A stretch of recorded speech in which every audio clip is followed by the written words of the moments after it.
కన్యా రాశి వారికి 3 గ్రహాలు చక్కగా యోగిస్తున్నాయమ్మ. సప్తమంలో చంద్రుడు, చతుర్థంలో శుక్రుడు, షష్ఠంలో రాహువు.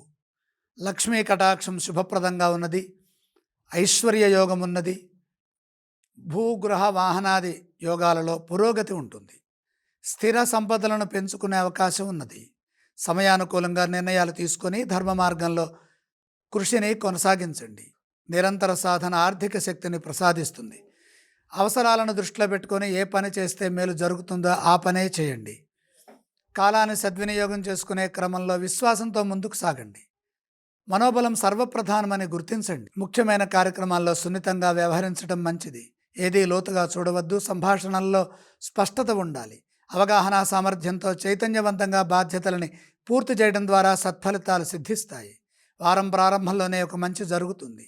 కొన్ని సందర్భాల్లో కొందరి ప్రవర్తన వల్ల పనులు కొద్దిగా ఆలస్యమయ్యే అవకాశం ఉన్నప్పటికీ కూడా దృఢ సంకల్పంతో ముందుకు సాగితే విజయం లభిస్తుంది. ఏ విషయాన్ని మనసుకు తీసుకోకుండా లక్ష్య సాధనలో నిమగ్నం కావాలి. కుటుంబ సభ్యులతో కలిసి చేసే పనులు మేలు చేస్తాయి. మంచి వార్తలు ఆనందాన్ని ఇస్తాయి. కార్యసిద్ధి ఉంటుంది.